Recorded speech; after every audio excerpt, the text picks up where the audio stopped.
शादी के 1 महीने के बाद ही बच्चे को जन्म। Hindi suspense story. मेरी शादी होकर बस 1 ही महीने हुआ था और अचानक मेरे पेट में दर्द होने लगा। सास मुझे डॉक्टर के पास ले गई। डॉक्टर ने बताया कि डिलीवरी का समय हो गया है। यह सुनकर मैं चौंक गई, लेकिन मेरे पति ने मेरा साथ दिया और मुझे विश्वास दिलाया कि सब ठीक हो जाएगा। बच्चे को जन्म देने के बाद मुझे तो विश्वास ही नहीं हुआ कि बच्चा मेरा है, क्योंकि शादी से पहले मेरा किसी के साथ कोई रिश्ता नहीं था। इसीलिए मैं उस बच्चे को बिल्कुल भी अपने पास नहीं रखती थी। हैरानी तब हुई जब मेरी सास रोते हुए मुझसे माफी मांगने लगी। उनके ऐसे बर्ताव को पता लगाने के लिए मैंने उनके फोन से अपने पति को मैसेज किया। जो रिप्लाई आया उसे देखकर मैं बेहोश हो गई। मेरा नाम तनु है। वैसे तो मैं दिखने में उतनी सुंदर नहीं थी, थोड़ी मोटी थी। मुझे लगता था मेरी शादी कैसे होगी। एक दिन मेरी भाभी कहने लगी कि आप जल्दी से तैयार हो जाओ, लड़के वाले देखने आ रहे हैं। मैं सोचने लगी मुझे कौन पसंद करेगा। फिर मैं तैयार होकर वहाँ आई। लड़का और उसकी माँ बैठे हुए थे। लड़के की माँ ने मुझे बुलाया और अपने पास बिठाया। लड़के को देखकर मुझे लगा कि उन्हें कहीं देखा है। उन्होंने मुझे पसंद कर लिया। फिर शादी की तैयारी शुरू हो गई। कुछ ही दिनों में शादी हो गई और मैं अरुण की पत्नी बनकर उसके घर में बहुत खुश थी। थोड़ी देर में अरुण कमरे में आते हैं। मुझे कहते हैं थैंक यू मेरी जिंदगी में आने के लिए। मुझे उनकी बातों पर विश्वास नहीं हो रहा था। मैं इतनी बदसूरत और मोटी हूँ।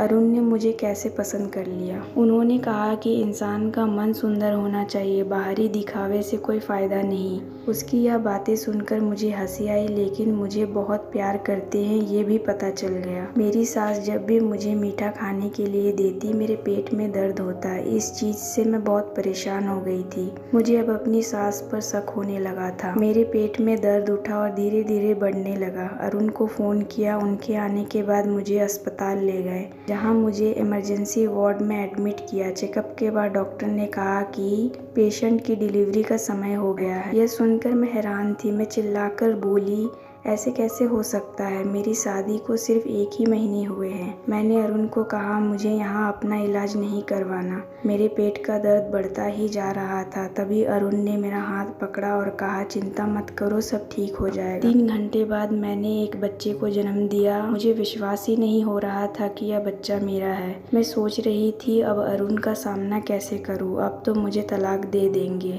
अरुण और सास बहुत खुश थे, लेकिन मैंने मुंह फेरते हुए कहा इस बच्चे को मेरे पास मत रखो, यह बच्चा मेरा नहीं है। अरुण मेरा बहुत ख्याल रखते थे। उसकी जगह अगर कोई और होता तो अब तक मुझे तलाक दे चुका होता। मेरी सास ही उस बच्चे को संभालती थी। मैं तो उसकी तरफ देखती भी नहीं थी। जब भी वह बच्चा रोता मेरी सास उसे मेरे पास ले आती, लेकिन मैं उसे अपने गोद में नहीं लेती थी। मेरी सास मुझसे माफ़ी मांगती रहती और जब मैं उनसे पूछती कि आप ऐसा क्यों कहती हो, फिर वह चुप हो जाती। एक दिन मेरी सास अरुण से कह रही थी कि बुढ़ापे में मेरे से बच्चा नहीं संभलता, तुम अपनी बीबी से कहो उसे संभालने को, नहीं तो उसके लिए दूसरी माँ ले आओ। अरुण गुस्से में कहता है कि सब कुछ तुम्हारी वजह से हुआ है। अगर तुमने ऐसा नहीं किया होता तो आज यह सब नहीं होता। इतना सुनते ही मेरी सास रोने लगी। मुझे लगने लगा कि मेरी सास जो रोज मीठा खाने के लिए देती थी उसी कारण से मुझे यह बच्चा हुआ है, क्योंकि अब उन्होंने मुझे मीठा देना बंद कर दिया था। फिर अरुण ने बच्चे की देखभाल के लिए एक मेड रख दी थी। एक दिन रात में मैंने अरुण और मेरी सास को बातें करते सुना। अरुण कह रहे थे मुझे लोगों की परवाह नहीं, उसे मैं अपनी जान से भी ज्यादा प्यार करता हूँ, उसके बिना मैं नहीं रह सकता। यह सब सुनकर मैं हैरान थी। उसके बाद मैं अपने कमरे में आकर बैठ गई। और उनकी दूसरी शादी के बाद मुझे अंदर ही अंदर खाई जा रही थी, पर मैं चुप थी। मैं सुबह उठी तो अरुण ऑफिस जा चुके थे। सामने ही मुझे मेरी सास का मोबाइल पड़ा दिखा। मैंने वह फोन लिया और अरुण को एक मैसेज किया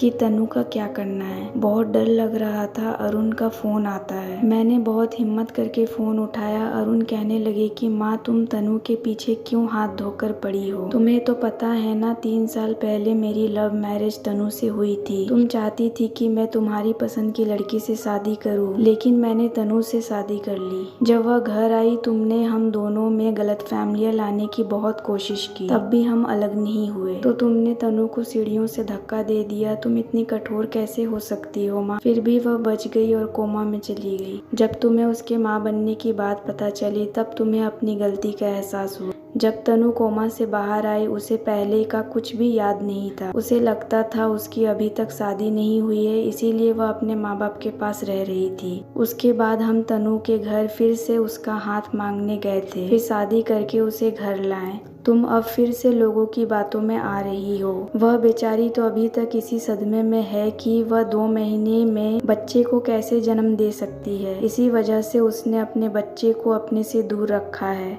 यह सब सुनकर मैं बेहोश हो गई। आँख खुली तो मैं अस्पताल में थी। अब मुझे पहले का सब कुछ याद आ गया था। फिर अपने बच्चे को अपने गोद में लिया। इससे बड़ा सुख दुनिया में और कोई नहीं। मेरी सास ने मुझसे माफ़ी मांगी और मैंने माफ़ कर दिया, लेकिन यह इतना आसान नहीं था क्योंकि इतना सब कुछ उनके कारण ही हुआ था। पर शायद भगवान मुझे भी माफ़ी दे, क्योंकि जाने अनजाने में मैंने भी अपने बच्चे को खुद से दूर रखा। आशा करती हूँ ये वीडियो आपको पसंद आएगा। इस वीडियो पर आपकी क्या राय है हमें कमेंट करके ज़रूर बताएं। वीडियो पसंद आया तो लाइक और शेयर करना बिल्कुल ना भूलें। चैनल पर नए हो तो चैनल को सब्सक्राइब जरूर कीजिए। वीडियो देखने के लिए, कहानी सुनने के लिए आपका बहुत बहुत धन्यवाद।